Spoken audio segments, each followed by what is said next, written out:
नमस्ते और स्वागत है। आज हम डिजाइन फॉर डमीज किताब के 5वें चैप्टर पर एक गहरी नजर डालने वाले हैं, जिसका नाम है डिजाइन एक इटरेटिव प्रक्रिया है। हाँ, और ये खास तौर पर हमारे उन लिसनर्स के लिए है जो डिजाइन की दुनिया में नए हैं। तो जब हम कहते हैं इटरेटिव प्रक्रिया, तो इसका मतलब क्या है? ये सिर्फ बार बार कुछ करने के लिए एक फैंसी शब्द है? ये एक बहुत अच्छा सवाल है। ज्यादातर लोग सोचते हैं कि डिजाइन एक सीधी सड़क की तरह है, कि एक शुरुआत है, बीच का रास्ता है और फिर मंजिल। बिल्कुल, लेकिन लेखक कहते हैं कि ये सोच ही गलत है। डिजाइन असल में एक घुमावदार पहाड़ी रास्ते की तरह है। अच्छा, जहां आपको कभी-कभी नक्शे को फिर से देखने के लिए थोड़ा पीछे जाना पड़ता है, या कोई बेहतर रास्ता खोजने के लिए एक ही मोड़ को कई बार पार करना पड़ता है। मतलब ये दोहराने, सीखने और सुधारने का एक चक्र है। तो चलिए इसे बेहतर ढंग से समझने के लिए एक उदाहरण लेते हैं। मान लीजिए हमें एक नई आरामदायक कॉफी शॉप के लिए लोगो और ब्रांडिंग बनानी है, तो इस 7 चरणीय चक्र का इस्तेमाल कैसे होगा? ठीक है, तो पहला कदम है प्रोजेक्ट ब्रीफ और लक्ष्य। ये तो सुनने में काफी सीधा साधा लगता है, एक फॉर्म भरने जैसा है ना? लगता तो है, पर लेखक कहते हैं कि इसे एक जासूसी के काम की तरह देखो। जासूसी? हाँ, मतलब ये सिर्फ ये जानना नहीं है कि क्लाइंट को क्या चाहिए, बल्कि ये समझना है कि उन्हें इसकी जरूरत क्यों है। अच्छा, तो हमारी कॉफी शॉप के लिए हम क्या पूछेंगे?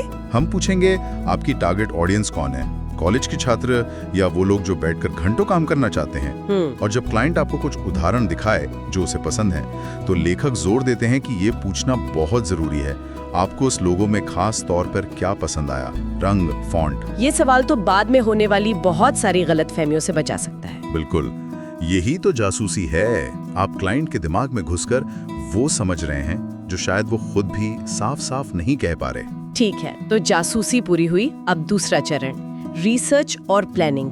किताब में एक तिहाई का नियम बताया गया है। हाँ, ये नियम कहता है कि प्रोजेक्ट का लगभग 1/3 समय समस्या को समझने, रिसर्च करने और योजना बनाने में लगाना चाहिए। और बाकी का? अगला 1/3 समय आइडिया सोचने, स्केच बनाने में, और आखिरी 1/3 समय ही असल में कंप्यूटर पर डिजाइन बनाने, फीडबैक लेने और सुधार करने में। लेकिन क्या ये असल दुनिया में संभव है? क्लाइंट तो अक्सर दूसरे दिन डिजाइन देखना चाहते हैं। और यही नए डिजाइनरों की सबसे आम गलती है कि सीधे कंप्यूटर पे कूद पड़ो। हाँ, लेखक चेतावनी देते हैं कि सोचने वाले चरण को छोड़ना वैसा ही है जैसे बिना नींव के घर बनाना। शुरू में लगेगा कि काम तेजी से हो रहा है, पर बाद में पूरा ढांचा ढह जाएगा। सही बात है। तो नींव डालने के बाद आता है तीसरा चरण, ब्रेनस्टॉर्मिंग। यहाँ लेखक की सोच थोड़ी अलग है। वो कहते हैं कि लक्ष्य सबसे अच्छा आइडिया खोजना नहीं है। ये बात कुछ हजम नहीं हुई। यही तो मजा है। हम अक्सर पहले ही प्रयास में सही जवाब खोजने की कोशिश करते हैं, जो रचनात्मकता को मार देता है। लेखक का तर्क है कि सबसे अच्छा आइडिया शायद 99 बुरे आइडियाज के ढेर के नीचे छिपा हो। तो लक्ष्य सोना खोजना नहीं, बल्कि ज्यादा से ज्यादा मिट्टी खोदना है। तो हमारी कॉफी शॉप के लिए हम हर तरह के आइडियाज सोचेंगे, एक कप, एक कॉफी बीन, या कुछ बिल्कुल ही अलग, जैसे एक किताब और कप का कॉम्बिनेशन। इस स्टेज पर कोई भी आइडिया बुरा नहीं होता। किताब में एक बहुत ही मजेदार तकनीक का जिक्र है, रिवर्स ब्रेनस्टॉर्मिंग। मतलब एक समस्या को हल करने के लिए ये सोचना कि उसे और खराब कैसे बनाया जाए। सुनने में अजीब है, पर यह बहुत असरदार है। हमारी कॉफी शॉप के लिए हम सवाल पूछेंगे, हम ग्राहकों को अपनी दुकान से कैसे भगा सकते हैं? अच्छा, तो जवाब आएंगे, खराब कॉफी बेचकर, अंदर बैठने की जगह गंदी रखकर। बिल्कुल। अब जब आप इन नकारात्मक आइडियाज को पलटते हैं, तो आपको समाधान मिलते हैं। बेहतरीन क्वालिटी की कॉफी, साफ और आरामदायक माहौल। कमाल है। तो अब हमारे पास विचारों का एक तूफान है, लेकिन ये सब अभी दिमाग में है। इसे ठोस बनाने का पहला कदम क्या है? कागज और पेंसिल। चौथा चरण है स्केचिंग, और यहाँ जो आंकड़े दिए हैं वो चौंकाने वाले हैं। हाँ, मैंने भी पढ़ा। लेखक बताते हैं कि औसतन 150 छोटे और तेजी से बनाए गए थंबनेल स्केच में सिर्फ 5 ही ऐसे होते हैं जिनमें वाकई दम होता है। सिर्फ 3% की सफलता दर। हाँ, ये नए डिजाइनरों को सिखाता है कि पहले कुछ आइडियाज के खराब होने पर निराश न हो। ये प्रक्रिया का हिस्सा है। और ये सिर्फ संख्या के बारे में नहीं है।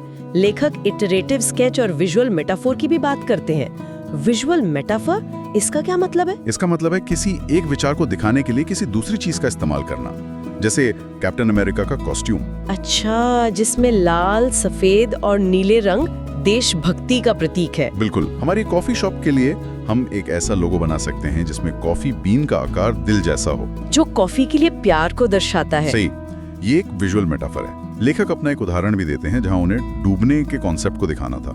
उन्होंने गैस्प मतलब हाफना शब्द को पानी में डूबता हुआ दिखाया। ये ज्यादा शक्तिशाली है। तो अब हमारे पास एक मजबूत स्केच है। अब हम 5वें चरण पर आते हैं, डिजाइन डेवलपमेंट, यानी कंप्यूटर पर काम। हाँ, और यहाँ नए लोगों के लिए थोड़ी राहत की बात है। लेखक कहते हैं कि आपको हर सॉफ्टवेयर का हर टूल जानने की जरूरत नहीं है, बस सही काम के लिए सही टूल चुनना जरूरी है। और यहाँ एक बहुत जरूरी बात बताई गई है, लोगो डिजाइन करने के लिए कभी भी फोटोशॉप का इस्तेमाल ना करें। ऐसा क्यों?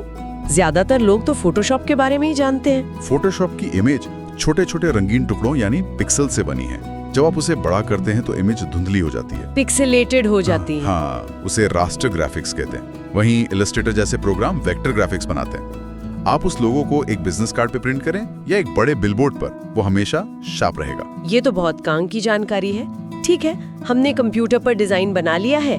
अब आता है छठा चरण, जो शायद सबसे मुश्किल है, फीडबैक और सुधार। हाँ, कोई भी अपनी मेहनत पर आलोचना सुनना पसंद नहीं करता। सही बात है। इसीलिए लेखक कहते हैं कि इसे व्यक्तिगत हमले की तरह ना देखें, इसे एक साझेदारी की तरह देखें। ये मेरा सोल्यूशन नहीं, हमारा सोल्यूशन है। तो सही फीडबैक कैसे मांगे? आपको ये कैसा लगा पूछने से तो बचना चाहिए। बिल्कुल, सीधे सवाल पूछें, जैसे क्या आपको लगता है कि ये फॉन्ट हमारी आरामदायक कॉफी शॉप की वाइब से मेल खाता है? किताब में एक यूरोलॉजिस्ट के लोगो वाला किस्सा बहुत मजेदार है। हाँ, वो शानदार है। हुआ ये कि डिजाइनर ने डॉक्टर को नीले रंग के कई लोगो दिखाए, क्योंकि नीला रंग चिकित्सा क्षेत्र में भरोसे का प्रतीक है। सही, लेकिन डॉक्टर को कुछ समझ नहीं आया। वो स्केच लेकर अपनी सेक्रेटरी के पास गए और पूछा कि उसे कौन सा पसंद है। और सेक्रेटरी ने कहा, ये अच्छा है लेकिन बैंगनी मेरा पसंदीदा रंग है। और बस डॉक्टर ने बैंगनी रंग फाइनल कर दिया। डिजाइनर को अपनी गलती का एहसास हुआ।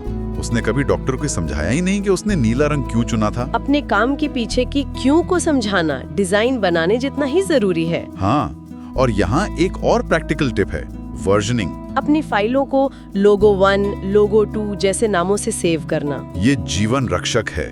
मुझे याद है एक बार मैं ये करना भूल गया। क्लाइंट ने कहा, नहीं, मुझे तो वो वाला वर्जन चाहिए जो आपने 3 हफ्ते पहले दिखाया था। मेरे 6 घंटे बर्बाद हो गए। उफ, ये तो मैं आज से ही शुरू करने वाली हूँ।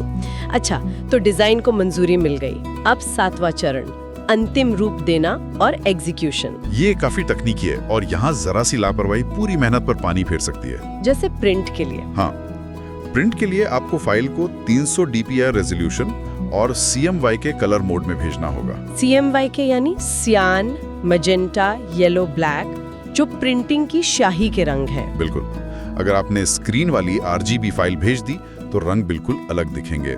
और वेब के लिए तो मामला और भी अलग है ना? हाँ, वेबसाइट के लिए आपको इमेज की क्वालिटी और फाइल साइज के बीच संतुलन बनाना पड़ता है। किताब में एक उदाहरण है, एक ही जैसी दिखने वाली 2 तस्वीरों का, एक का साइज 34 MB है और दूसरी का सिर्फ 253 KB। हाँ, यूजर के अनुभव के लिए ये अंतर जमीन आसमान का है। कोई भी उस वेबसाइट पर इंतजार नहीं करना चाहेगा जो लोड होने में 1 मिनट ले। सही बात है। और अब हम इस चक्र के आखिरी चरण पर आते हैं, जो असल में कोई अंत नहीं है बल्कि दोहराना है। बिल्कुल, लेखक का सबसे बड़ा संदेश यही है। शायद फीडबैक मिलने के बाद आपको लगे कि स्केच में कुछ बदलाव करने की जरूरत है, तो आप चौथे चरण पर वापस चले जाते हैं। या हो सकता है कि आपको रिसर्च में कुछ नया पता चले और आपको फिर से ब्रेनस्टॉर्मिंग करनी पड़े। सही, ये प्रक्रिया तब खत्म होती है जब आप किसी बाहरी सीमा जैसे डेडलाइन या बजट तक पहुंच जाते हैं, ना कि तब जब डिजाइन परफेक्ट हो जाता है। तो आज का सबसे बड़ा सबक ये है कि डिजाइन किसी एक पल में आया शानदार आइडिया नहीं है। ये तो खाना पकाने जैसा है। अच्छा उदाहरण है। आप चखते हैं, थोड़ा और नमक डालते हैं, फिर से चखते हैं और तब तक सुधार करते रहते हैं जब तक कि स्वाद एकदम सही ना हो जाए। और यही प्रक्रिया एक डिजाइनर का सबसे बड़ा हथियार है। जब आपको लगता है कि आप किसी आइडिया पर अटक गए हैं, तो ये प्रक्रिया आपको अगला कदम बताती है और आपको एक ही आइडिया से चिपके रहने से बचाती है। बिल्कुल, और आखिर में ज्यादा मजबूत और विचारशील समाधानों की ओर ले जाती है। और जाते जाते हमारे लिसनर्स के लिए एक विचार छोड़ जाते हैं। लेखक कहते हैं कि कोई भी प्रोजेक्ट पूरा हो जाने के बाद भी ऐसा कोई डिजाइन नहीं है जिसे और बेहतर नहीं बनाया जा सकता। तो एक डिजाइनर ये कैसे तय करे कि कोई प्रोजेक्ट कब पर्याप्त रूप से अच्छा है, खासकर तब जब कोई सख्त डेडलाइन या बजट ना हो। परफेक्शन की चाह और व्यावहारिकता के बीच का ये संतुलन शायद एक डिजाइनर की करियर की सबसे बड़ी चुनौतियों में से एक है।